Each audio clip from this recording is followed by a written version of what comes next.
On August 13th, 1984, in Blackfoot, Idaho, two best friends who were 12 years old ventured into an old abandoned house that was close to the farm they both lived on.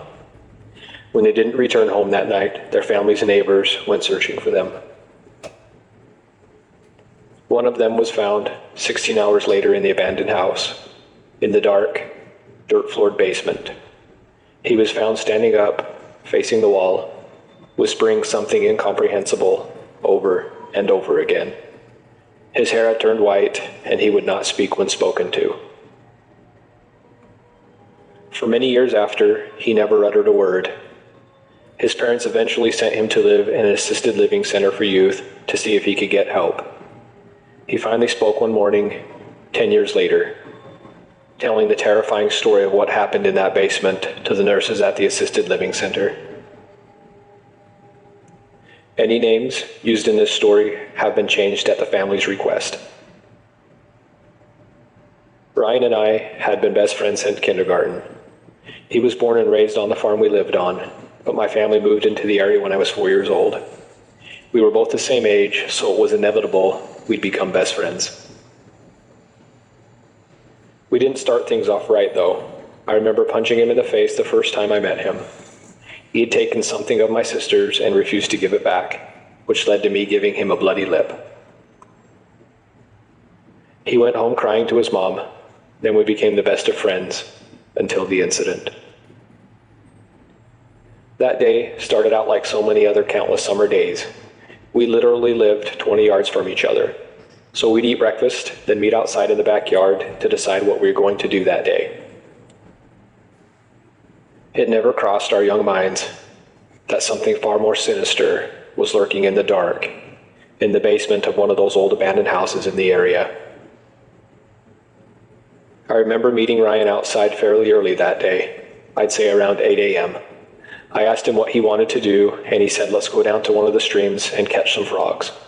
Of course, I wholeheartedly agreed, so off we went. On the way to the stream, though, we'd have to walk past one of the abandoned houses.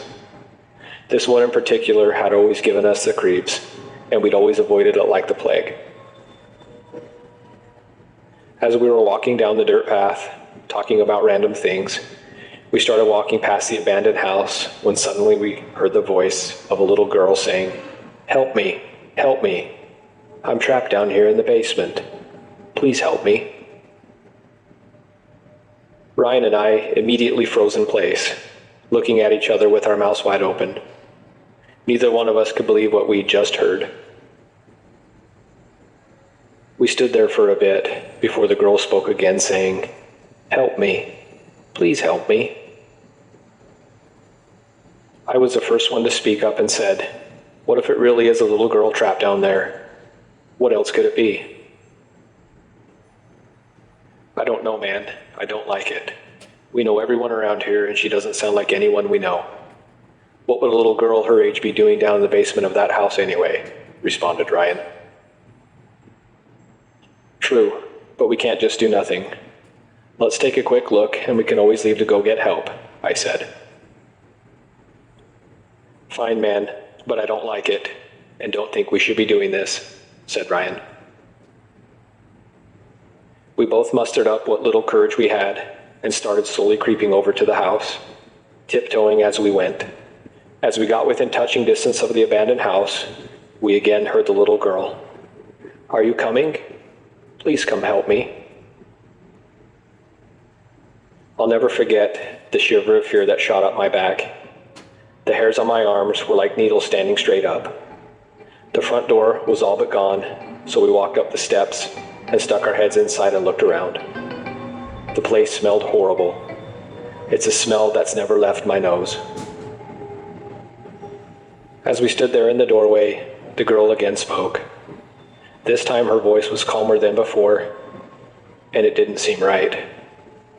"I know you're there. Come help me. I'm down here." That was it for me. As I was about to turn around and leave and say to Ryan, "Let's go," he suddenly jumped up and ran for the stairs that led to the basement. I yelled at him, "Ryan, come back. What are you doing?" He didn't stop and quickly ran down into the basement. At this point, I was shaking bad with fear and my knees were wobbling uncontrollably. I thought I was going to faint or fall over. I stood there thinking about what I should do. I knew I couldn't turn and leave my best friend there, but I was also the most scared I've ever been in my life. I made the decision to go into the basement to get my friend, no matter how scared I was. He was like my brother. As I slowly walked inside the house, the wooden floors creaked and moaned as I headed towards the stairs that led to the dark basement. When I got to the top of the stairs, I took a deep breath and slowly started stepping down each step. As I proceeded down the stairs, I called out Ryan's name in a low voice, but he didn't answer. I stopped on the last step before having to turn the corner. At that point, I was shaking so bad, I was worried I might urinate my pants. I noticed as I was walking down the stairs, the horrid smell got worse and worse the closer I got to the bottom. I took another deep breath to try and relax myself, and right as I was about to turn the corner, I heard a crunching noise. This made me pause and think, what could that be? As I slowly turned the corner, I could see the basement was very dark and hard to see anything. The only light was a tiny sliver coming through the ceiling between the floorboards up above. I was about to take another step forward when something on the ceiling made me stop, dead in my tracks. I looked up in utter horror at a large black creature. It was holding Ryan's lifeless, bloodied body. I could see blood as it dripped from the creature's mouth. I didn't have time to think as I screamed out Ryan's name. The creature looked over and hissed at me, then suddenly turned and moved swiftly across the ceiling, over to the corner of the basement, and scurried into a hole. The next thing I remember was waking up staring at the wall, and somebody shaking me as they said my name. I tried speaking, but nothing came out. Until today, it was like I was looking through a mask. It was like being trapped inside of my own body. In my mind, I was shouting, but no words would come out. Suddenly this morning, when I woke up, everything was back to normal. I could speak, and my eyes seemed normal. It wasn't like looking through a mask anymore. I remember over the years, people around me talking about how they searched for Ryan for months, but could never find him.